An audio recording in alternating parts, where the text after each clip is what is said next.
Olá, boa noite. Está no ar o Show Business, o mais tradicional talk show de negócios da TV brasileira. E no programa de hoje vamos receber Marcos Amaro, fundador e CEO da Amaro Aviation.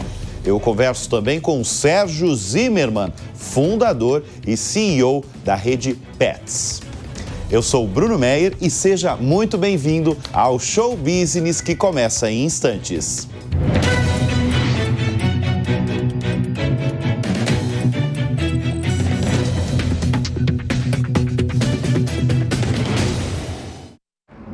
O que é ser gigante? Para a CCR é entregar rodovias seguras. Já para o Antônio é garantir comida para os brasileiros. Para a CCR, ser gigante é oferecer mais conexões aéreas.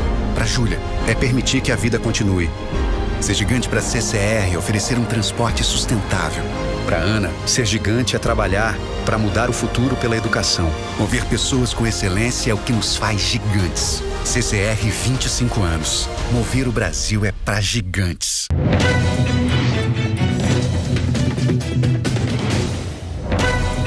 E a gente volta com o Show Business. O setor aéreo está no sangue do nosso convidado. Ele é filho caçula do comandante Rolim Amaro, o fundador da TAM, hoje Latam, fruto da fusão da brasileira com a chilena LAM. Há 4 anos ele fundou a Amaro Aviation de compartilhamento de aeronaves. Nós vamos conversar neste bloco com Marcos Amaro, fundador da Amaro Aviation. Marcos, obrigado pela presença aqui em nosso estúdio.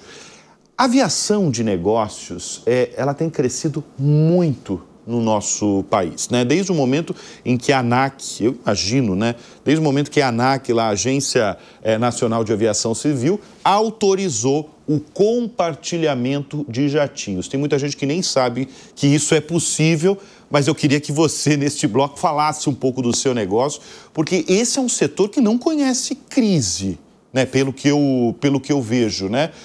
Queria que você falasse desse setor e também as projeções desse ano de 2025. Bruno, muito obrigado pelo convite. É um prazer estar aqui. Tenho um carinho muito grande pelo programa, pela história do programa. E parabéns e desejo cada vez mais sucesso aí para o programa. Realmente, o setor aéreo, né, como você falou muito bem, é um setor altamente complexo, mas nós que somos apaixonados por esse setor, somos movidos a desafio, né? A aviação realmente ela está no sangue. O compartilhamento de aeronaves, de fato, é algo muito interessante para as pessoas que procuram racionalizar os seus investimentos e diminuir os seus custos, porque voar é uma atividade cara, seja para negócios ou para lazer, e a Amaro Aviation cada vez mais vem se posicionando como uma empresa importante no segmento da aviação de negócios, como você muito bem colocou, para poder atender, né, o público de forma geral, não só em São Paulo, mas no Brasil inteiro. As projeções de crescimento para o ano são muito significativas. A gente costuma dizer, eu particularmente costumo falar, que cada aeronave é uma conquista. Então, a gente vai dando um passo de cada vez, justamente para não se colocar numa situação difícil. E a gente tem muito orgulho, como a empresa tem hoje 4 anos. A gente está indo aí para a nossa 6ª aeronave e esperamos no próximo ano incorporar mais 3 aeronaves na nossa frota. Marcos, com todo o seu histórico, né, como você falou, eu falei também, está no sangue do Marcos Amaro, né? Você, evidentemente, é um apaixonado pela aviação. Isso dá para ver, porque você chegou no estúdio aqui do Show Business já vendo um elemento aqui dos bastidores e você imediatamente já falou, isso daqui é de uma aeronave. E é de uma aeronave, porque é parte do cenário do programa Pânico aqui da Jovem Pan, é de avião e você, a primeira coisa que viu foi avião. Agora, eu queria que... sempre foi uma paixão, o avião, a aviação? Sempre foi, porque eu cresci, né, no meio aeronáutico e meu pai, né, como você sabe, foi um apaixonado, um sonhador e certamente é uma grande inspiração para mim. Então, isso para mim é muito importante, não só viver, né, estar na aviação, viver de aviação, como também levar a história dele para frente e transmitir principalmente os ensinamentos, os valores e tudo aquilo que ele, de alguma forma, contribuiu para a nossa sociedade. Qual foi a maior lição que seu pai deixou? Olha, meu pai era um homem muito sábio e eu acredito que talvez a maior lição tenha sido o exercício constante da humildade, porque é só através do exercício da humildade que a gente consegue renovar o nosso aprendizado, as nossas capacidades e de alguma forma continuar crescendo. Agora, você é o caçula de uma família de quantos irmãos? De 3 irmãos. De 3 irmãos. 2 por parte de pai e 1 por parte de mãe. Eu faço essa pergunta porque todo mundo é apaixonado por aviação ou só o caçula ficou apaixonado por aviação? Não, meus irmãos, inclusive meu irmão é comandante, a família tem um histórico na aviação, não só os meus irmãos, minha irmã também foi diretora de marketing da companhia, continuam ainda representando a Cessna aqui no Brasil. Então, cada um tem o seu espaço, a sua trajetória. E eu, recentemente, há 4 anos, como você falou muito bem da Agência Nacional de Aviação Civil, que conseguiu nos possibilitar a ideia de trazer o compartilhamento de aeronaves para o Brasil, acabei fundando essa companhia para poder entrar nesse segmento e preencher esse espaço. E por que você fundou uma companhia? Porque você poderia trabalhar numa companhia já existente há muitos anos. Por que você decidiu fundar uma companhia de compartilhamento de jatinhos? Pois é, eu acabei escolhendo muito cedo, Bruno, na verdade, isso lá atrás, minha própria história, meu próprio caminho, eu tive que tomar decisões para poder, de alguma forma, seguir o meu caminho. E meu pai faleceu quando eu tinha 17 anos, e me lembro até de ter estado aqui nesse programa na época para falar das Óticas Carol, que foi um empreendimento que eu fiz e que teve, felizmente, muito êxito. Eu acabei... Aqui no show business. Aqui no show business. Eu acabei tendo uma outra trajetória, uma trajetória que, de alguma forma, eu tive que me construir, me fazer num outro caminho para poder voltar para a aviação, porque algumas portas tinham sido fechadas para mim. E aquela velha história, né? Quando uma porta se fecha, você tem que procurar uma outra entrada. E, graças a Deus, com tempo, com paciência e com uma oportunidade, consegui voltar, né, durante a pandemia, que era um momento de muito silêncio, um momento de muita reflexão. Né? Todos nós, na pandemia, estávamos preocupados com o que aconteceria no mundo. E surgiu a oportunidade, a aviação de negócio não parou, a aviação comercial parou, você se lembra disso, os voos todos foram cancelados, mas a aviação executiva, ela continuava ali e foi um bom momento para entrar no setor por 2 razões. Primeiro, porque era uma oportunidade para comprar aviões a preços melhores, porque os fabricantes tinham muitas aeronaves, depois essa situação mudou. E segundo, porque era uma forma das pessoas também evitarem o contato umas com as outras, então a aviação executiva, como você muito bem falou, cresceu muito, sobretudo em função disso, nos últimos 4 anos. Quanto custa mais ou menos se eu quiser comprar um jatinho aqui no Brasil? Um jato hoje da Pilatus, um avião aí de 8 passageiros, né, com uma capacidade aí de 5 horas de autonomia, é uma aeronave de 14, 15 milhões de dólares aproximadamente. Se você, obviamente, fraciona isso, né, você paga 1/8 disso, você pode ter 1/8 dessa aeronave. Então, acaba sendo muito mais vantajoso para a pessoa que quer ter o seu avião, não tem a necessidade de utilizar o avião período integral. Eu costumo sempre dizer o seguinte, Bruno, a pessoa que voa até as suas 30 horas anuais, ela pode fretar um avião. Acima de 30 horas, até 100 horas, a gente oferece um cartão de horas, de modo que a pessoa ela compra horas antecipadas e pode ter acesso à nossa frota de helicópteros, de turbohélice e de jatos. Acima de 100 horas faz sentido o compartilhamento e acima de 400 horas é melhor a pessoa ter o seu próprio avião.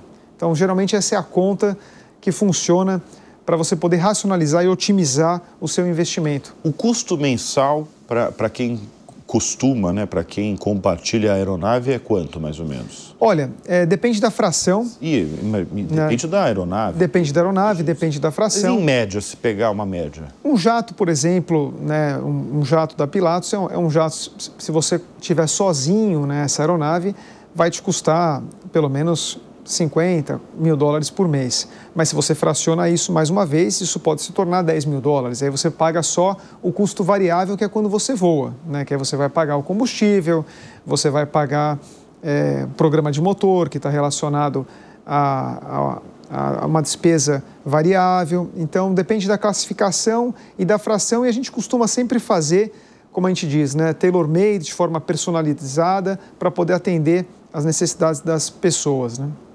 O que é um bom voo para você? Um bom voo? Sem turbulência. De preferência, né?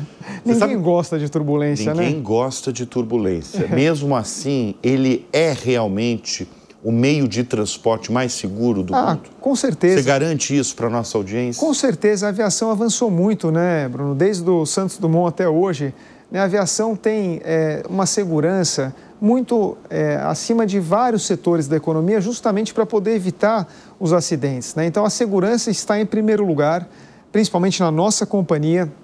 Nós temos um processo de certificação muito exigente, os reguladores fazem um trabalho de muita qualidade, então é um setor altamente regulado, isso dá confiança para as pessoas para poderem voar. Você sabe, Marcos, que a gente recebeu muitos meses atrás o presidente da Airbus no Brasil.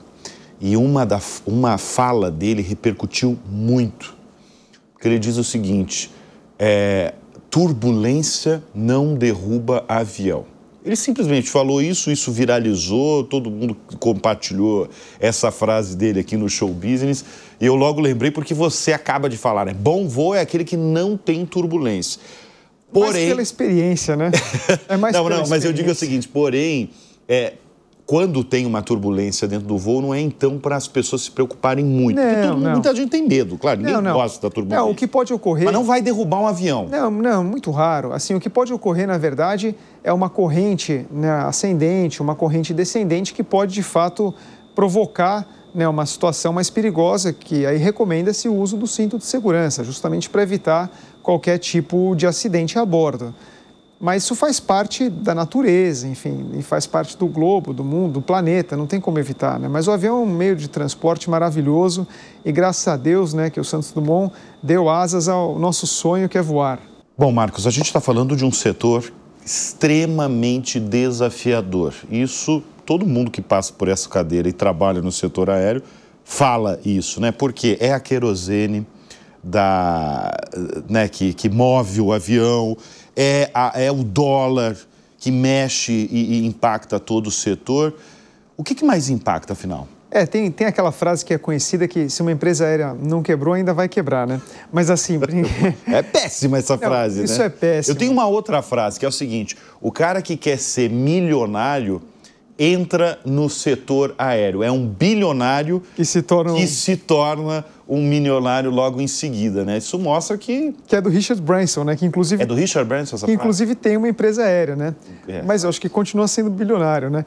Então, a gente tem que trabalhar com essas variáveis exógenas que realmente interferem muito a atividade. É um setor altamente complexo, porque você tem, como você muito bem falou, o dólar, o querosene e os riscos que envolvem a atividade. No entanto, no nosso caso, principalmente na aviação de negócios, na aviação executiva, eu sempre costumo dizer também que o nosso avião só decola se tem alguém pagando, né? Diferente da aviação comercial, que tem que decolar com um passageiro ou com 100 passageiros, né? Muito embora o avião pode ter capacidade para 100, às vezes decola vazio. Então, isso é um prejuízo muito grande. Agora, no entanto, é um setor fascinante porque é um setor absolutamente estratégico para o desenvolvimento do país, porque conecta pessoas, destinos, cidades, negócios, e a aviação de negócios conecta demais, porque nós estamos falando de um país de 5.500 municípios aproximadamente, um pouco mais.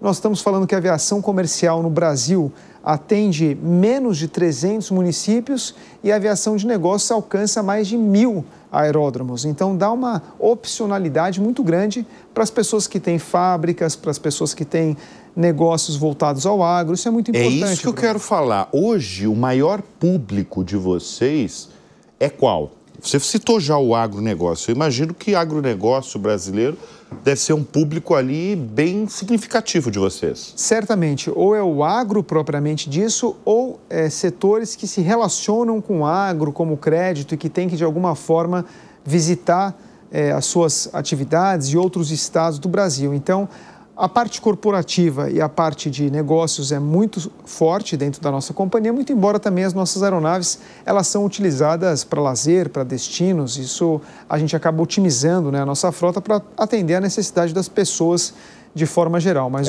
o agro é muito importante. Quando a gente fala de negócios, a gente só pensa, evidentemente, em negócios, em reunião, mas tem muito lazer também, né? Também. Muita gente que aluga para Muita. Colocar a família ali Muita. para outros lugares. Né? Muita, justamente para poder evitar, né, transtornos. A gente estava falando das variáveis, né, do custo de um voo, do custo para uma companhia aérea, do custo para uma empresa do setor aéreo como a sua. O brasileiro, nesse ano agora de 2025, ele não vai ter acesso a passagens mais baratas? Pois é, isso daí é uma loucura, Bruno, porque a gente fala de passagens mais baratas, mas as empresas do setor, eu não vou falar que elas estão quebradas, mas elas estão com muitas dificuldades. Né, as 3 empresas principais do setor, né, com exceção de uma que acabou de passar por uma grande reestruturação, as outras também estão passando, muito ainda com dificuldade. As tarifas médias no Brasil, nos últimos 20 anos, elas não aumentaram, elas não conseguiram, na verdade, superar nem a inflação.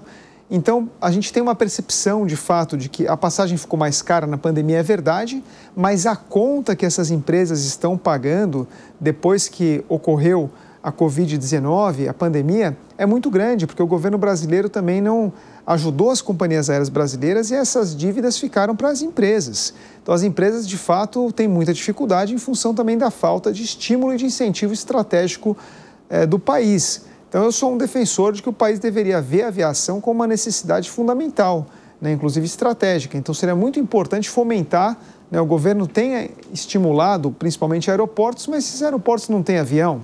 A gente fala muito em aviação regional, mas não existe hoje um marco regulatório que regule a aviação regional desse país. Então, uma série de desafios que o Brasil ainda enfrenta. Há 20 anos atrás, o Brasil teve dezenas de empresas aéreas regionais. Hoje não tem 2, justamente pelas dificuldades que existem. Então, realmente, nós precisamos estimular a aviação de uma forma ampla. Mas hoje o maior problema do setor é qual? O maior problema do setor, no meu entendimento, é uma regulação, por exemplo, para a aviação regional, que possa, de alguma forma, conectar mais destinos, que ainda é muito pouco atendido, como nós estávamos falando. É um desafio de crédito e de juros, porque o custo de capital dessas empresas é altíssimo. A gente está falando de um custo de capital de 2 dígitos, a gente está falando de um custo de capital de quase 20% para as empresas majors brasileiras. Então, financiamento, estímulo, BNDES, crédito, certamente seria uma solução necessária e isenções que possam tornar, de fato, a atividade mais viável. Você está falando de aviação regional, né? Aviação local nos Estados Unidos, se a gente comparar. Não dá para comparar com os Estados Unidos. É incomparável, é por isso que o país a aviação, é muito mais envolvido. A interna americana é muito forte, é robusta a infraestrutura. Tem como elencar, não elencar, só falar um motivo aí que impulsionaria aí a aviação doméstica no Brasil, que poderia ser determinante aí para ela crescer? Olha, a aviação comercial cresceu muito, vamos falar a verdade, né? Desde a entrada das empresas que a gente chama low cost, low fare, né? Como é o caso, né, aqui que ocorreu no Brasil, milhões de passageiros que andavam de ônibus passaram a ter acesso efetivamente ao transporte aéreo. Isso ocorreu de fato e o Brasil conseguiu dar esse passo. Só que essas empresas não conseguiram, de alguma forma, se manter justamente pelas dificuldades. Eleger um motivo, eu acho que seria leviano da minha parte dizer, eu acho que é uma série de coisas que precisariam ser coordenadas melhor para que essas empresas pudessem ter uma longevidade maior, do ponto de vista da judicialização, que é um dos assuntos que toda hora volta à tona. Qualquer tipo de problema que o passageiro enfrenta é uma judicialização muito grande. Por outro lado, também eu entendo que muitas pessoas também não são ouvidas, então é importante, de fato, buscar e voltar a ter aquela qualidade que existia no passado. Então, há uma série de desafios, mas é um desafio necessário, né? Se pensar a aviação de uma forma estratégica, no meu entendimento, deve ser uma pauta fundamental por parte dos governos, principalmente do governo federal. Ô Marcos, por que você está morando hoje na Suíça? Bom, estou morando na Suíça porque minha esposa é estrangeira, né? Então, falar a verdade é essa, né? Mas eu sou apaixonado pelo Brasil, eu amo o Brasil, adoro estar aqui no Brasil. Você vem com muita frequência para cá? Com muita frequência, quase todos os meses. Então, sinto muita falta. O Brasil está dentro de mim, muito embora quando eu estou lá, eu também sinto falta do Brasil, estou trabalhando pelo Brasil, né? Claro que a vida é muito boa, a qualidade de vida é maravilhosa, mas do ponto de vista de oportunidades e desafios, todos estão aqui, né? Não tenho nenhuma atividade empresarial morando na Europa. Na verdade, todos os meus negócios estão no Brasil. O Marcos contou algo que eu não sabia, que me surpreendeu muito. Você tem 40 anos, né? 40. 40 anos. 40 anos e tem 6 filhos. Pois é. 6 filhos. Pois é. Você é animado, hein? Sou animado, mas agora finalmente eu comprei uma boa televisão e tô vendo todos... Você não tinha televisão em casa? Agora eu tô assistindo todos os streaming. Todas as séries e tal. Já Mas não vai ter mais filho? Não vai ter mais esse problema, né? Porque você tem uma pequenininha que acabou de nascer. Acabou de nascer. Eu abri, uma das primeiras perguntas que eu fiz foi qual foi a maior lição que o seu pai fez e faz história neste país, deixou para você. Você falou em humildade. Sim. Né? Qual que é a maior lição que você passa para os seus 6 filhos? Determinação, consistência, força de vontade, não desistir dos nossos desafios, persistir, continuar lutando e batalhar pelos nossos sonhos, né? Você acha que eles vão para a aviação também? Puxa, aí vai depender deles, deixo eles muito à vontade, né? Você sabe, nós estamos conversando, né? Além da aviação, eu também sou apaixonado por arte, né? Então eu sou também artista plástico, né? Estudei economia e fiz artes plásticas. Então eu tenho esses 2 mundos dentro de mim. Tem o museu em Itu, né? Que é o Museu Fama. Eu queria que você falasse, porque você tem um museu que eu posso chamar que é uma homenagem ao setor aéreo e o setor e também a história aí de construção do que o seu pai construiu? São 2 coisas, né, Bruno? O Museu da TAM, que hoje é Museu Asas de um Sonho, que eu sou o presidente desse museu, é a história e o sonho de 2 aviadores, do meu pai e do meu tio, João Francisco Amaro, que criaram, né, a TAM, criaram essa história e de alguma forma também quiseram deixar para a sociedade brasileira um presente. Esse museu, ele foi inaugurado em São Carlos, ele esteve em atividade aí por uma década, ele, depois da fusão, acabou fechando as suas portas e esse ano assumi a presidência desse museu para poder retomar as atividades nesse museu. E assim estou fazendo em Itu, né, onde fica o Museu Fama, que é um museu de arte que eu também sou presidente desse museu. Estou levando essas aeronaves, né, que estão em São Carlos, né, que é o maior acervo, né, do Hemisfério Sul, eu diria a você. São mais de 100 aeronaves históricas, aeronaves civis e aeronaves militares. Então, uma parte substancial desse acervo estou transferindo para esse centro cultural que eu criei em Itu, através do Museu Asas de um Sonho. E a outra parte do acervo, nós celebramos um acordo de cooperação técnica com a Força Aérea Brasileira para criar, né, o Museu Aeroespacial Paulista no Campo de Marte. Então, nós pretendemos levar e comodatar uma parte das nossas aeronaves para esse museu estar dentro de São Paulo também, em conjunto com a Força Aérea, que vai contribuir também com os seus aviões, para que o público também da cidade de São Paulo tenha essa oportunidade de assistir a história, não só desses aviadores, mas também de outros pioneiros que vieram antes e também que nos são referência e que nos abrem muitos caminhos. Como é que você reuniu todo o acervo lá da TAM, do início da companhia? Pois é, muitas dessas aeronaves foram doadas, ainda na época do meu pai, por fornecedores e clientes que de alguma forma se relacionavam com a história da TAM. Outras delas também são comodatadas e agora, como presidente do museu, eu estou justamente nesse ensejo de poder reunir novamente esse acervo num lugar íntegro para ser apresentado. Como eu disse a você, seja em Itu ou agora também no Museu Aeroespacial Paulista, para que essas aeronaves possam ser novamente apresentadas para o público. Evidentemente, existe aí um desafio logístico muito grande. Essa semana, nas últimas 2 semanas, nós transportamos um helicóptero, um Sikorsky, um helicóptero grande, um Mirage da Força Aérea para Itu. Então, existe toda uma parte de logística, de autorização do Departamento de Trânsito. É quase que uma operação de guerra para fazer esse museu voltar a existir. Quer dizer, você é um homem interessado por muitas coisas, né? Interessado por aviação. A gente começou a entrevista falando disso. Você falando aí da paixão, do amor pela aviação. Tem as artes plásticas, né? Pois é, porque isso daí tem a ver com a minha história, né, Bruno? A gente não pode fugir muito das nossas raízes, né? Eu acho que quando eu disse a você a questão da humildade, que a gente precisa reconhecer os nossos valores nas nossas raízes. A minha mãe é uma estilista, que trabalhou a vida inteira com moda. E meu pai é um aviador, né, apaixonado por avião.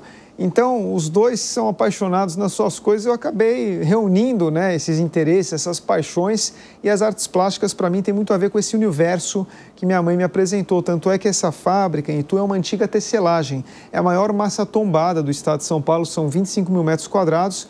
E ali eu também comodatei a minha coleção de arte, né, de 3 mil obras de arte.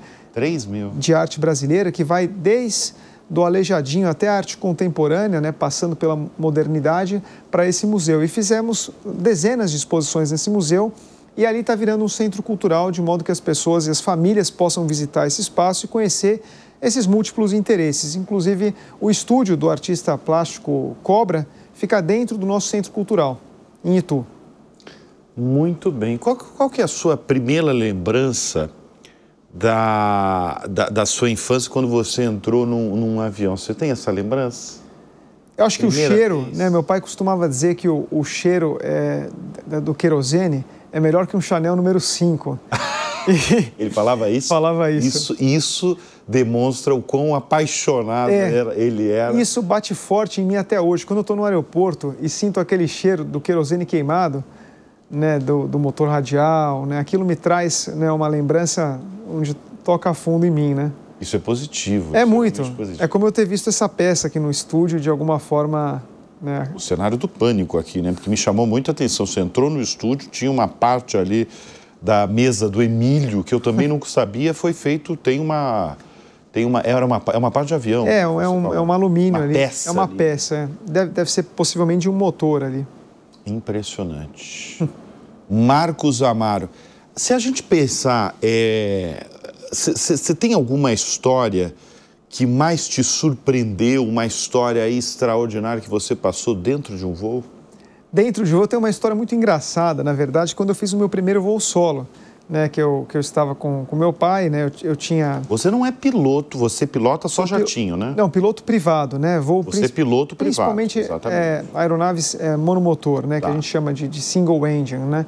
E quando eu tinha lá meus 15, 16 anos, eu acabei fazendo o meu primeiro voo solo, e logo em seguida, né, quando eu fiz esse voo solo, na aviação a gente tem o famoso batismo, né, que a gente toma um banho de óleo. E a história é a seguinte: eu dei 3 toques e arremetidas na pista, né? Paramos ali com o Cessna 140, que hoje inclusive está nesse museu. Meu pai, no meio da pista, falou: agora você vai sozinho. Eu falei: mas será mesmo? Estou pronto. Falei: o máximo que vai acontecer é você quebrar o avião. Eu falei: tá bom. Aí fui lá, fiz, né? Dei os 3 toques, pousei, e na hora de fazer o banho, né, o batismo, não tinha o óleo de avião, só tinha óleo de trator. E é mais denso aquilo lá, ficou no meu cabelo, está impregnado até hoje no meu cabelo, aquele óleo de trator. Fiquei uma semana para tirar aquilo lá de mim, mas tomei o batismo lá. Tá aí então, está aí. Ainda estou segurando, né? Agora, você que acompanha o setor com lupa, eu imagino que nos últimos anos, você deve acompanhar muita inovação do setor. Eu gostaria muito da sua opinião, porque a gente tem acompanhado, eu mesmo tenho falado nos programas aqui da Jovem Pan sobre os eVTOLs, os conhecidos carros voadores, né? Qual que é a sua visão sobre eles? Você acha que isso vai pegar um país no mundo ou mesmo no Brasil? A minha visão sobre isso, claro que ela por um lado, ela é bastante cética, porque eu acho que vai demorar mais tempo do que aquilo... Eles estão falando que aqui no Brasil, se tiver tudo regulamentado, vai começar final da década de Não, em 20. 26 já. Pois é. Se tiver regulamentado. Pois é, eu sou um fã da Embraer, inclusive nós operamos aeronaves da Embraer. Eu acho que a Embraer é uma grande empresa com muita qualidade, tudo que ela se propõe a fazer, ela faz com maestria, e ela é uma empresa referência para todos nós, né? Desde a época do Osiris Silva até hoje, então eu sou um fã da Embraer. Eu acredito que vai demorar um pouco mais, de forma geral, porque os custos ainda de um eVTOL, pelo menos estimados, ainda são muito altos. E quando você compara, por exemplo, a um helicóptero, se esse custo, se esse valor, ele não se reduzir bastante, eu diria a você que eu não vejo muita vantagem ainda, porque o helicóptero tem, inclusive, né, comprovado mais história, tem uma tradição maior. Então, o eVTOL, certamente, ele vai ser, digamos assim, disruptivo naquilo que ele se propõe a ser, em função da questão elétrica, de ter um motor elétrico e aí acabar, né, de fato, contribuindo para um mundo mais verde e tudo isso. Mas mesmo as empresas de helicóptero de fora, que estão acompanhando, elas falam mais para o final da década de 30, né, 2030 para frente, do que para agora. Então, em função de regulamentação, de tudo isso. Certamente o eVTOL, ele vai ser barateado com o tempo, quando as baterias de fato conseguirem ficar mais econômicas, menores, pesarem menos. Tudo isso vai ajudar a baratear e a, consequentemente, diminuir o custo de aquisição de um aparelho como esse. A tecnologia funciona dessa forma. E uma outra coisa que eu vejo para a aviação também são os motores elétricos, né, de forma geral, que pode ajudar muito, principalmente a aviação regional. Mas é importante lembrar da complexidade que envolve, porque você vai precisar também ter uma infraestrutura aeroportuária para carregar essas baterias. Então, não é uma coisa que se faz da noite para o dia. Mas o compromisso já da IATA e das empresas de aviação a fazer com que as suas aeronaves sejam menos poluentes, que de alguma forma exista uma compensação de carbono, tudo isso é muito salutar para a gente viver num mundo melhor, até porque os combustíveis fósseis um dia vão acabar. Então é importante que a gente estabeleça esse compromisso e vá nessa direção.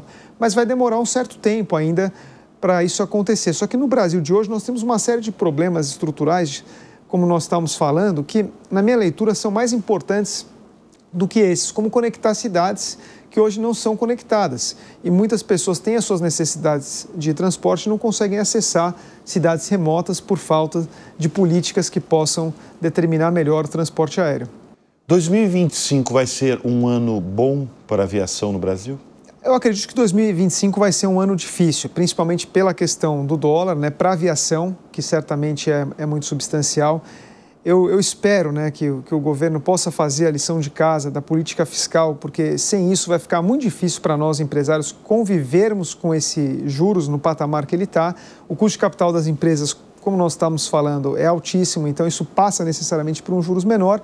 E nós, empresários, precisamos, né, de alguma forma, né, reclamar nesse sentido para que haja, né, uma diligência melhor, né, por parte do governo federal para encaminhar os assuntos de modo rigoroso e espartano, para que o país consiga estabilizar a sua equação fiscal. Então, eu não vejo 2025 como um ano fácil. Eu acredito que o ano de 2025 é um ano difícil, né? As pessoas estão mais contidas em relação também aos seus gastos, muito embora a gente vê ainda a classe média consumindo muito, isso pode também gerar um endividamento maior, por mais que o emprego esteja menor. Então, eu sou cético em relação ao ano e acho que a gente tem que crescer de uma forma muito um passo de cada vez e precavida. Marcos, quem são as suas referências no mundo dos negócios e na vida? Poxa, a minha principal referência certamente é meu pai. Mas eu admiro muitos empresários, batalhadores, principalmente do setor aéreo, né, empresários que estão aí, né, desde, por exemplo, da família Constantino, que está há mais de 20 anos com uma empresa aí lutando para estar na ponta, e também ao próprio David Neeleman da Azul, um estrangeiro que veio aqui para o Brasil e de alguma forma... Então, são pessoas de fato que têm o meu respeito, fizeram as suas histórias e que certamente também eu as valorizo. E do ponto de vista histórico tem muitos. Eu sou um fã, né, do Howard Hughes, que foi um inventor, que bateu o recorde de velocidade, era um apaixonado também por cinema, uma personalidade que me fascinou, né, quando jovem, né? Eu acabei lendo muito sobre ele, uma das figuras que marcou, digamos assim, a minha admiração, a minha vontade de me tornar, né, um ser humano mais preenchido, com uma visão de mundo um pouco mais ampla. Muito bem, nós conversamos neste bloco com Marcos Amaro, fundador e CEO da Amaro Aviation. Adorei o papo, obrigado. Eu também, obrigado. Obrigado mais uma vez pela presença aqui. Não, o prazer é meu, obrigado. Em nosso estúdio. Já parou para pensar como as estradas movimentam o nosso Brasil? E uma boa estrada não é só asfalto não, viu? Uma boa infraestrutura rodoviária é também segurança, conforto e a garantia de que milhões de pessoas cheguem bem aos seus destinos. Aqui no programa destacamos iniciativas que fazem a diferença e o grupo CCR é referência. A CCR Rodovias tem trabalhado para que as estradas sejam espaços mais seguros para todo mundo, motoristas, motociclistas e pedestres. Além dos constantes investimentos em obras e melhorias para entregar à população rodovias modernas, bem sinalizadas e monitoradas, a CCR lançou a campanha Quem Vai Seguro, Volta Bem, durante a Semana Nacional do Trânsito. Uma importante iniciativa que incentiva atitudes conscientes para um trânsito mais seguro. E não para por aí.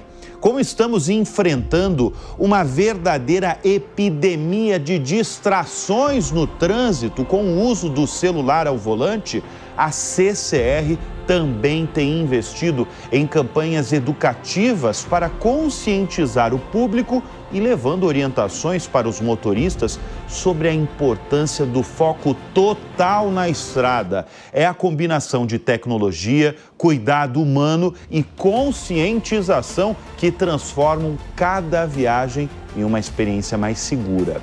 Falando em segurança, esse é um princípio inegociável para a CCR. E é com segurança que o grupo quer continuar apoiando o ir e vir dos brasileiros, não apenas em suas rodovias, mas também nos aeroportos, metrôs, trens, VLT e barcas.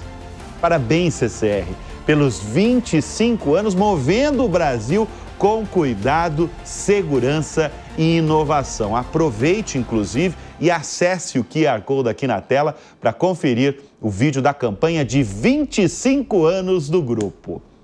E o Show Business volta já.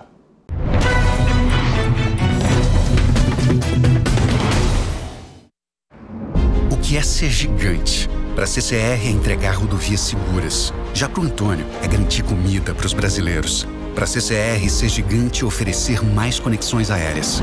Para a Júlia, é permitir que a vida continue. Ser gigante para a CCR é oferecer um transporte sustentável. Para a Ana, ser gigante é trabalhar para mudar o futuro pela educação. Mover pessoas com excelência é o que nos faz gigantes. CCR 25 anos. Mover o Brasil é para gigantes.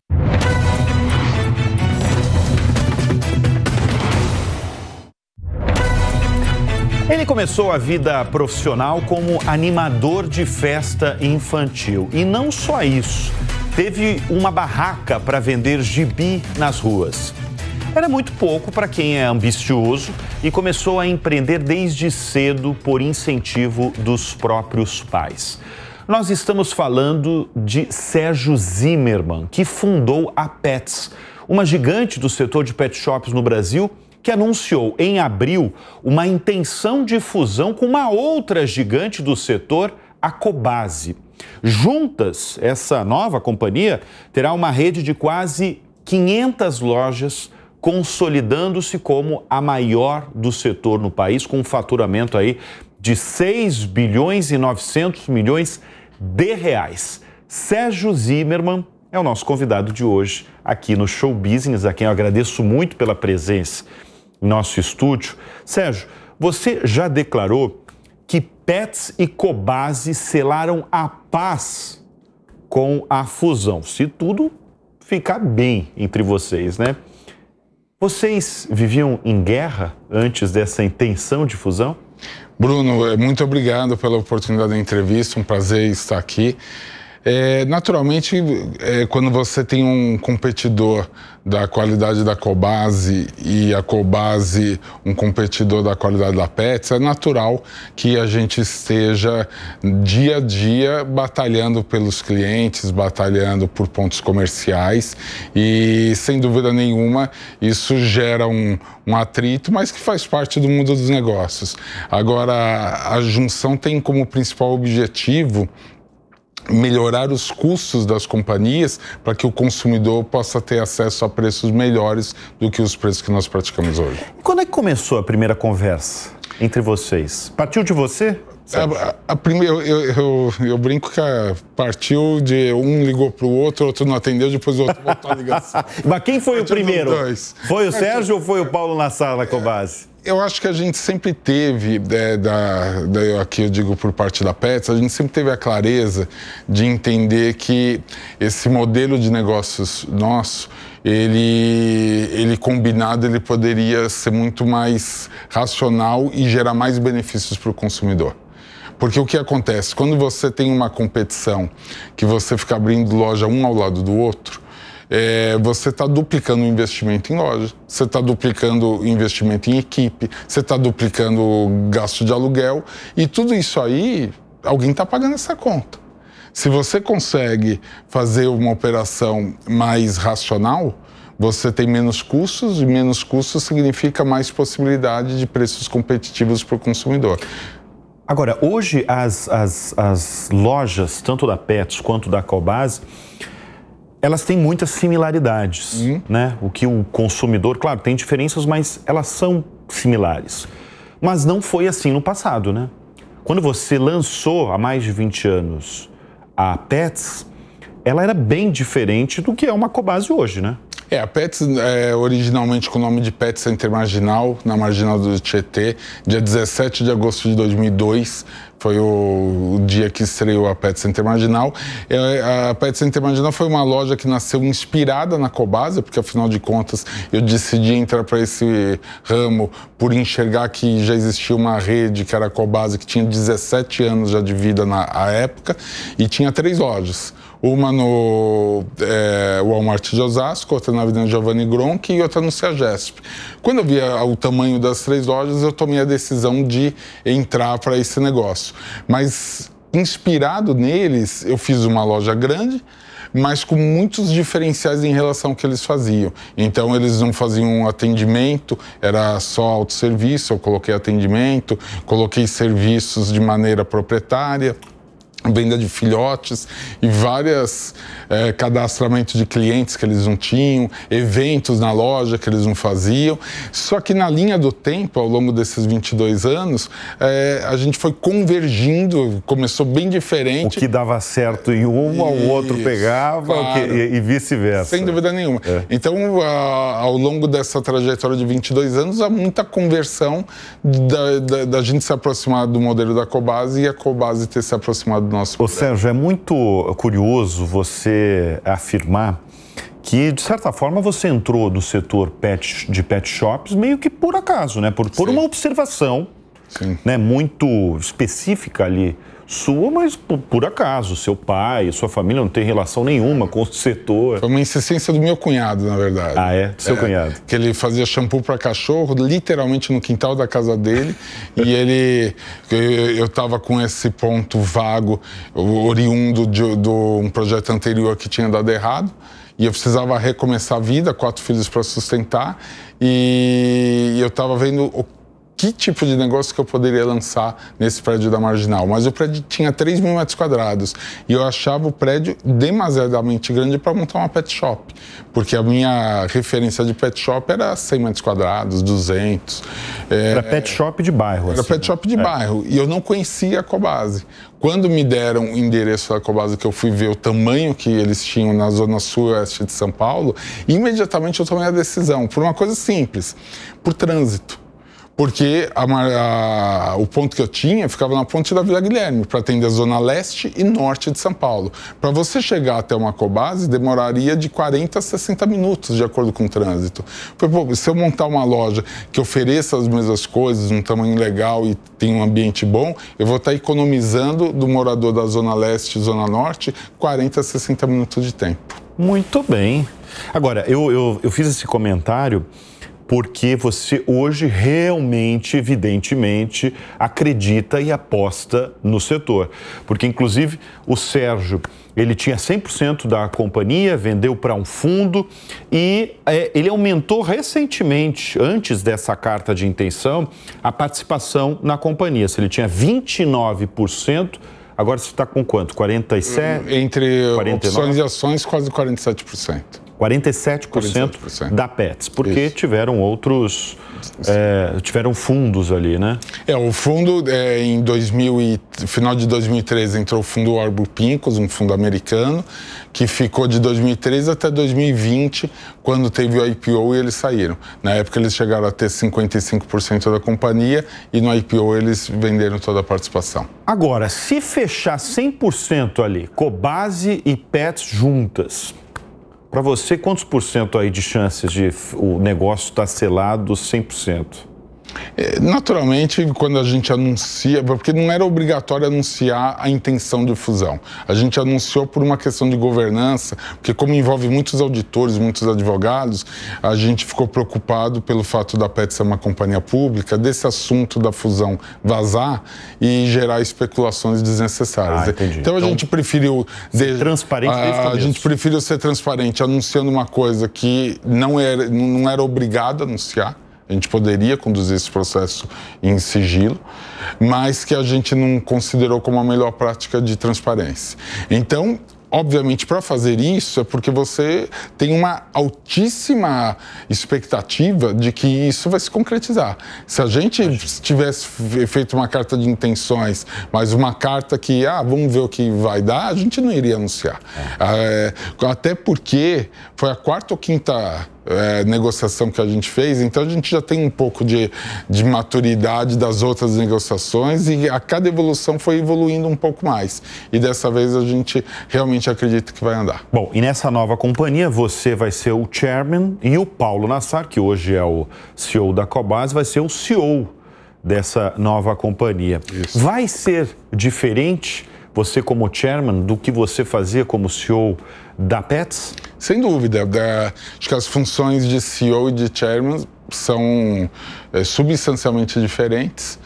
E eu pretendo, ocupando o cargo de presidente do conselho, fazer toda a contribuição estratégica que compete ao cargo, dar todo o apoio ao Paulo na condição dele de CEO para que ele execute uma gestão primorosa e que ele possa conduzir essa nova companhia com o mesmo brilho que ele conduziu isoladamente a Cobasi e eu a Petz. E agora de rivais aliados, hein, Sérgio? Sim. Qual que é o atual panorama do varejo no Brasil, Sérgio? Eu acho que é o pior dos últimos 20 anos, pelo menos. É um panorama crítico, porque você tem uma conjunção de fatores acontecendo. Eu acho que a questão das plataformas estrangeiras é uma parte. Existem outras coisas acontecendo. Os juros altos, eles tiram demais o poder de compra do varejo. Eu vou até atualizar a minha pergunta. O que explica esse alto volume de recuperação judicial de empresas varejistas no Brasil? Empresas, aliás, que têm décadas de estrada por aqui. Exato. O varejo, tradicionalmente, ele tem margens muito baixas. Quando a economia está crescendo e o varejo ele consegue pelo menos crescer em níveis compatíveis com a inflação e mais alguma coisa, ele vai se sustentando. Quando o varejo começa a andar de lado, ou seja, quando o varejo para de ter a capacidade de crescer faturamento, as suas despesas não param. O funcionário todo ano tem um dissídio, tem um aumento salarial. Os aluguéis são reajustados pelos índices inflacionários. Luz e outras despesas são corrigidas. Então, um varejo, quando começa a andar de forma lateralizada, ele começa a perder rapidamente a rentabilidade. E uma rentabilidade que era baixa, ele vira rapidamente para o zero ou para o negativo, com o agravante dos juros altos. Porque, se você notar, os juros altos também é um instrumento de concentração de renda.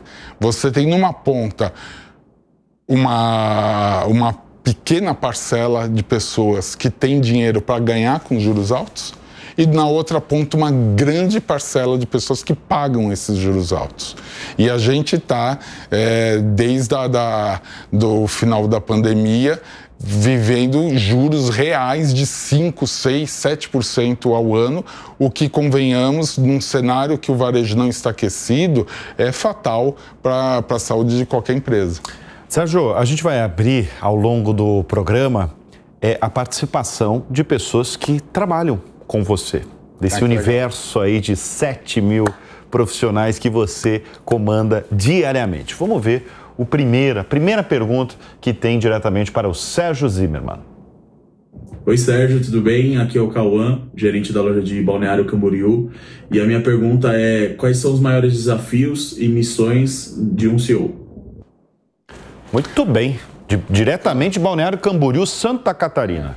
Essa loja de Balneário é uma loja que vai muito bem. A gente está bem na entrada da cidade e a cidade de Camboriú nos recebeu muito. Você conhece todas as lojas, Sérgio? Não quantas? Mas são quantas? São 252. 252. Mas essa de Camboriú eu conheci antes de alugar e depois de montada.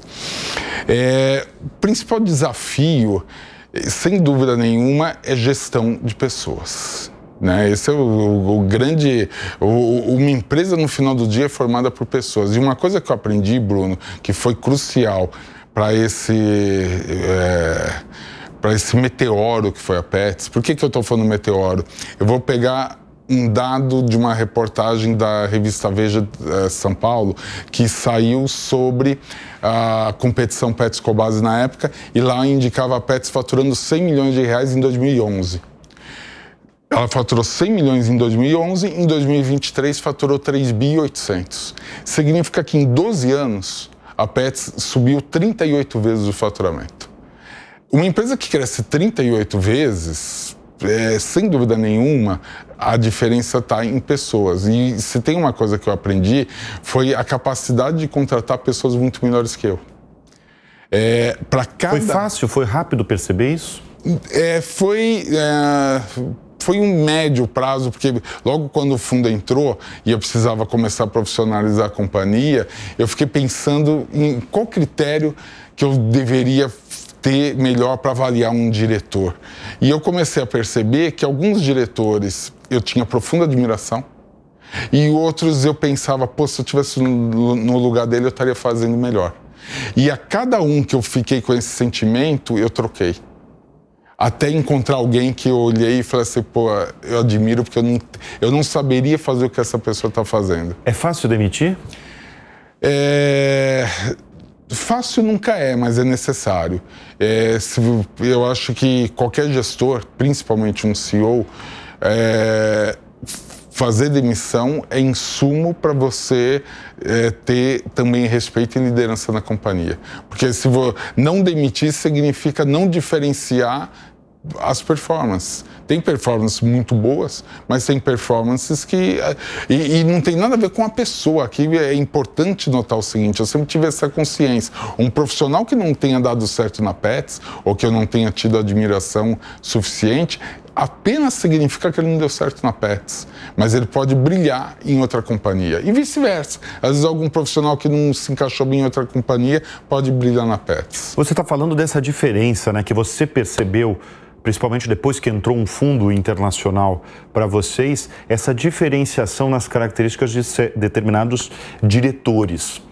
O que você mais valoriza num profissional que trabalha com você? A resiliência.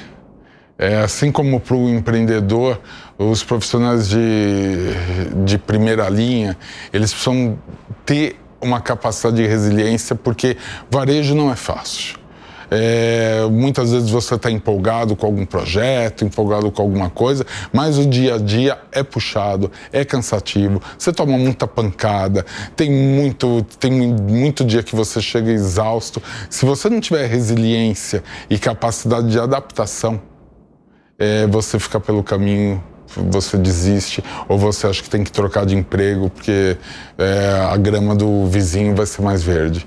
Então eu admiro muito e eu tenho certeza que os grandes profissionais, eles têm uma capacidade de resiliência muito bem resolvida. Agora, o que tem que fazer quando a empresa não vai bem, ou quando dá prejuízo, ou quando mesmo um negócio quebra? Eu tive experiência, eu tive várias atividades empreendedoras, mas uma delas, em 1991, foi um atacado de alimentos e perfumaria, que começou literalmente do zero, mas 10 anos depois tinha virado uma empresa bastante grande. Tinha 300 vendedores externos, 300 funcionários internos, e era um dos 3 maiores atacados de rua de São Paulo. E eu costumo dizer que eu tive o maior privilégio que um empresário pode ter, que foi quebrar. Mas, privilégio? Privilégio. Por quê? Porque parece estranho, pô, você tá de brincadeira, é privilégio quebrar. Eu escolhi falar que é privilégio porque eu escolhi que quebrar é uma oportunidade de aprendizado. Evidente, se eu fosse olhar pelo lado material ou pelas consequências jurídicas, quebrar é uma tragédia. Mas quando você pensa no aprendizado que uma quebra gera, isso vale 10 MBAs. Porque você aprende muito quando você constrói alguma coisa, mas quando você vê desmoronar, a carga de aprendizado das coisas, ela vem numa velocidade estonteante. E aqui, Bruno, foi talvez um dos momentos mais importantes da minha vida de ver a tentação que é quando você tem um fato adverso, por exemplo, quebrar ou ser demitido, ou uma separação no casamento, você querer ir para a janela procurar culpados. Ao invés de você fazer qualquer tipo de reflexão, você prefere falar, o problema são os bancos, o problema é o governo, o problema é a concorrência, o problema são as taxas de juros exorbitantes, o problema é a carga de impostos, o problema é a quadrilha que assaltou tudo aqui. Você pode, e desde que você seja uma pessoa razoável, você pode estar falando só verdades. Qual que é o problema de você ir para a janela e apontar culpados? É que você vai dizer um monte de verdades, mas você vai ficar um pouco mais confortável, porque você vai achar que não é você que foi ruim, são os outros que fizeram você quebrar. Só que você não vai aprender nada com a situação. E talvez você vai passar 20 anos de forma saudosista falando do negócio que você tinha. Eu, ao contrário, eu não quis ir para a janela e eu fui para o espelho. E ir para o espelho é muito mais complexo. Porque ir para o espelho significa não apontar o dedo para ninguém, a não ser para si mesmo. É você, onde eu dei errado? É você exemplo, refletir o que você poderia ter feito de diferente. Onde que você errou para chegar naquela situação. Agora, como você falou, isso para muita gente não é fácil. Não é, mas é gratificante. Mas para você foi fácil? Não é fácil. Mas eu vou te falar que é gratificante e aqui uma passagem importante. Quando eu comecei a pensar nas coisas que eu fiz e não deram certo, eu comecei a ter uma sensação incômoda de culpa. Mas, ao mesmo tempo, eu procurei ter carinho comigo mesmo. E falei, eu não posso me sentir culpado, porque culpa é quando você tem a intenção de fazer alguma coisa. Aqui, eu só sei que deu errado porque eu tentei fazer o certo. Mas o resultado não foi bom e o resultado deu errado. Então eu estava julgando já a partir da perspectiva de um resultado conhecido. E aí eu diferenciei culpa de responsabilidade. Eu me senti 0% culpado, mas 100% responsável por tudo que tinha acontecido. E a sensação de culpa zero e responsabilidade cheia me deu muita força e muito empoderamento. Essa força vem da onde, Sérgio? Vem da sua criação? Da onde que vem essa força? Porque, como eu falei, para muita gente isso não é fácil. Para muita gente, como você falou, é mais fácil, por exemplo, abrir a janela, apontar um monte de culpado ou quebrar um negócio e se quebrar por dentro, se martirizar e tal. De onde vem essa força do Sérgio? Acho que vem de talvez uma estrutura de autoconfiança bem resolvida. Vem de uma educação de pais, um pai no comércio que sempre prezou muito pelos valores corretos, pela honestidade, pela integridade no comércio. E vem de uma sucessão de iniciativas que eu tive que eu tive os ventos contra e sempre me adaptei bem a isso, sempre procurei enxergar que a vida é feita de escolhas e eu sempre procurei escolher o copo meio cheio. Eu vou finalizar essa edição brilhante com o Sérgio Zimmermann fazendo a pergunta que eu faço todos os programas, sobre as suas referências no mundo dos negócios. Ao longo do programa você já citou um grande comunicador e o seu pai. Você citou o seu pai e Silvio Santos. Tem mais alguém que você tem como referência? Eu procurei ler muito. E tem grandes livros que eu li que, sem dúvida nenhuma, ajudaram a formar algumas convicções que eu tenho e alguns aprendizados que eu tive. Entre eles, eu gosto muito daquele autor americano Dale Carnegie, que do início do século XX, acho que ele tem o maior best-seller de todos os tempos, que é Como Fazer Amigos e Influenciar Pessoas. Ele ali aborda muito a arte de relações humanas. Eu aprecio muito inteligência artificial e tecnologia, mas eu nunca esqueço que o ser humano não mudou há centenas de milhares de anos. O ser humano é exatamente o mesmo. Ele precisa de reconhecimento, ele precisa de estímulo, ele continua sentindo ciúmes, ele continua sentindo raiva, ele continua sentindo alegria, tristeza. Se você não entender as emoções humanas, você não consegue fazer uma boa gestão. E tem vários hoje, estratégia do Oceano Azul, seu próximo erro será fatal, que é super legal, que é um método lá do Manage Multiple Mistakes, que basicamente fala que nenhum erro nasce grande, todo erro nasce pequeno, e se você não admite o primeiro erro, aí sim cada vez o erro vai ficando maior. Então, eu diria que eu sou um pouquinho de cada um desses livros, autores aí que me influenciaram bastante. Muito bem, obrigado aí pela presença aqui no Show Business. Foi um prazer muito grande, Bruno, e parabéns pela condução do programa. Obrigado. E olha, o Show Business vai ficando por aqui. Muito obrigado sempre pela sua audiência, pela sua confiança. A gente volta na semana que vem. Até lá. Tchau, tchau.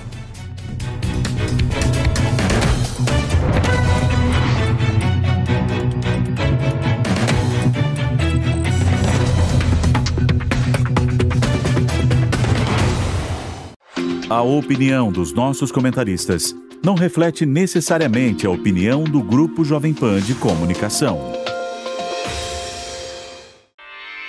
Realização Jovem Pan News.